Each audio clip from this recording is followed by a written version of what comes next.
everybody.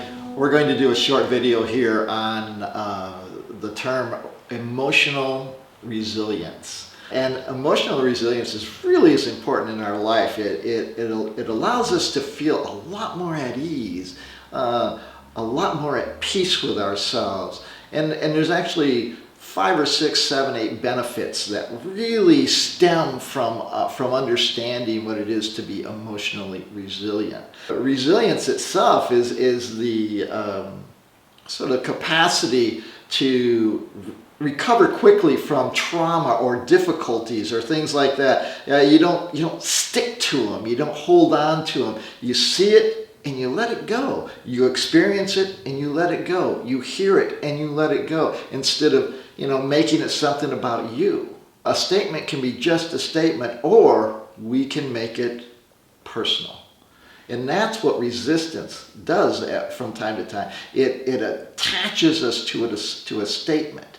It attaches us to an experience. It attaches us to so many different things. And the great thing about learning these things, and that our emotions are ours and everything is within us, everybody else is just a trigger, and then moving from resistance and understanding that, and sort of really looking deeper, a wonderful state of awareness of how we emote and how we're feeling at any given moment. The great thing about it is that when we begin that journey of looking at what we resist, and we become this thing called non-resistance, which is, just the opposite end of the same energy. On one end, we don't like anything. On the other end, we're at peace with ourselves, and we can hear it and experience and feel it without attaching ourselves or some strong negative emotion to it. And what happens when you make that shift is that you become more emotionally resilient. You bounce back faster. You don't stay attached to things that have happened all day long. One of the great ways of seeing that is that when you're driving to work and somebody cuts you off in front of you, okay, that's bad. We get it. Traffic is difficult, driving is even more difficult, insurance is expensive, and so are cars, and you don't want to mess up. But are you still telling the same cut-off story that you told at 8:30 at 5:30? Well, that might be an attachment. And it might, and if you didn't do that, how much space would that open up in your day for other things like the work you're supposed to be doing, that kind of stuff. There's ways to see ourselves in what we do, the stories we tell, and how long we tell those stories, defines how attached we are to things. And the more we become unattached to negative emotions, the more resilient we become. When you feel emotionally resilient and you bounce back and you're tougher and you're more graceful with things, because you're accepting a sense of high self-esteem, because you're not being drug around by things all day long. You're not telling the same story. You can feel good about yourself, that you're present and in the moment and doing things the way you want them to be done. And you find yourself to be non-judgmental. You listen and see things, and you're just looking for what it is, not what it means to you.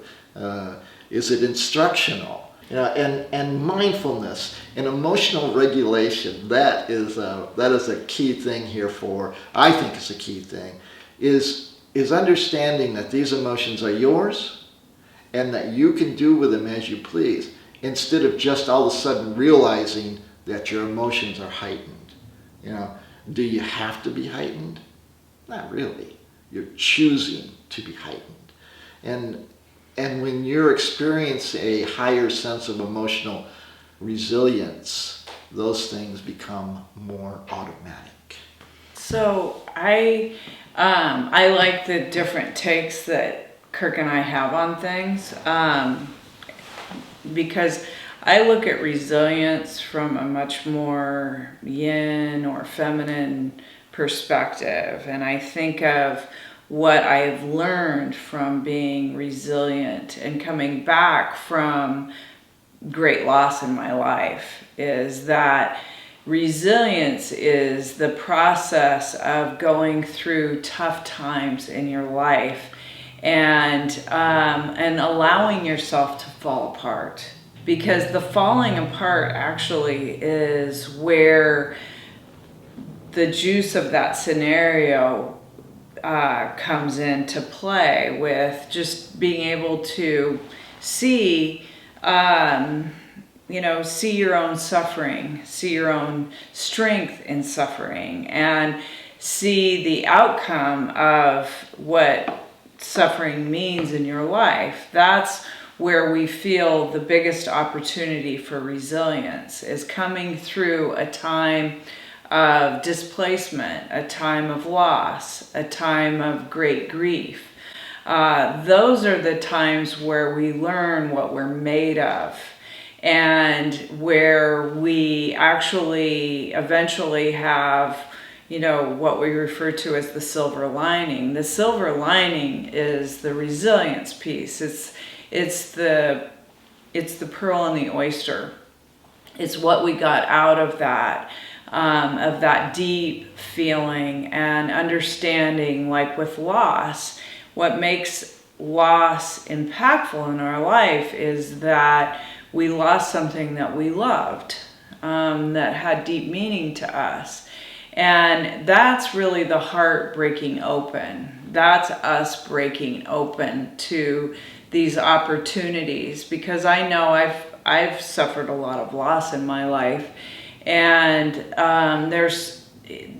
these days I actually welcome it to some extent, which goes to what Kirk was saying about non-resistance. I am able to say, I'm feeling this because I love this person, and I've lost them in some capacity in my life. And so my suffering is equal to that love. And when you can embrace the totality of what you feel, then you're embracing life, because the essence of life is we are here to have a full range of experience, and that experience includes a full range of emotion.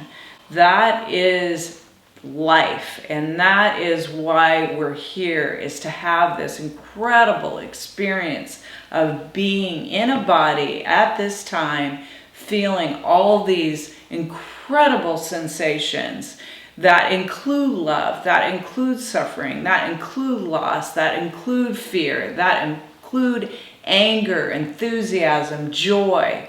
And that when we grip any of that, it becomes elusive.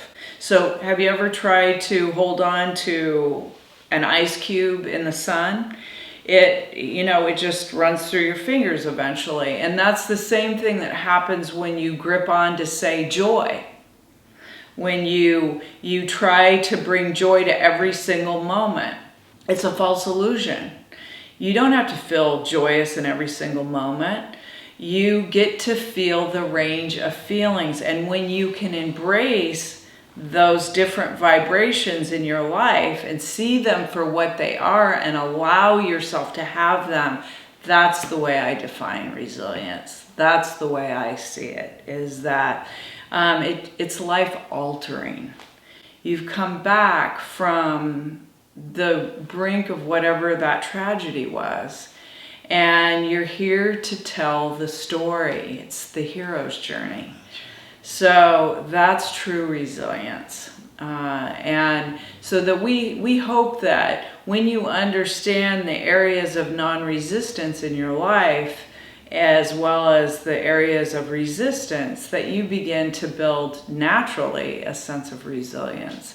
And when you embrace the totality of yourself, that it's just not possible to always be happy. In fact, if you're always happy, that usually lacks depth. That usually is conditioning in a pattern that loses its value, because it lacks sincerity and depth and truth.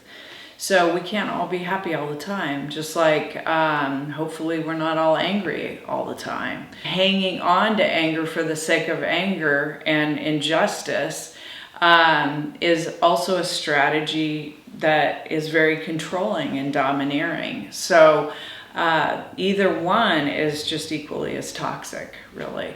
So think of your life as this opportunity for experience and expansion, and that's called resilience.